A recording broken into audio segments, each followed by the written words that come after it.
નમસ્કાર મિત્રો, SP education ચેનલમાં આપ સૌનું હાર્દિક સ્વાગત છે। આપણી ચેનલ પર જો નવા હો તો ચેનલને સબસ્ક્રાઇબ કરી લેજો, જેથી તમને ટેટ ટાટ સરકારી ભરતી અને સરકારી પરીક્ષાઓને લગતી નવી અપડેટ મળતી રહે। જો આપણી ટેલિગ્રામ ચેનલ પર જોઈન ન થયા હોય તો ત્યાં થઈ જજો, વિડીયો નીચે લિંક મૂકેલ છે, ત્યાં પણ તમને શિક્ષણને લગતી ઘણી માહિતી મળી રહેશે।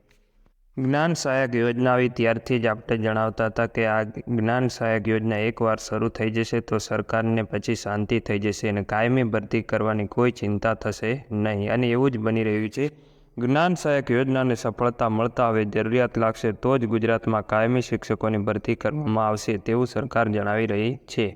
કરાર આધારિત જ્ઞાન સહાયક યોજનાને મળેલ સફળતા બાદ હાલના સમયમાં પ્રાથમિક વિભાગમાં વિદ્યા સહાયક, માધ્યમિક અને ઉચ્ચતર માધ્યમિક વિભાગમાં શિક્ષણ સહાયક ભરવા બાબતે કોઈ વિચારણા હેઠળ ન હોવાનું અને સમયાંતરે શિક્ષણ વિભાગને જો જરૂરિયાત લાગશે તો જરૂરિયાત મુજબ ક્રમશઃ કાયમી શિક્ષકોની ભરતી કરવામાં આવશે તેવું શિક્ષણ સાથે સંકળાયેલા સૂત્રો પાસેથી જાણવા મળેલું છે।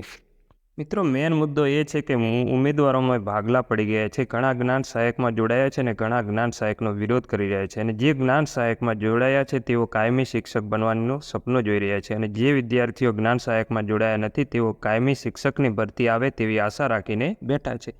આમ બંને વચ્ચે તમારો ભેદભાવ છે એમાં સરકાર ફાવી ગઈ છે।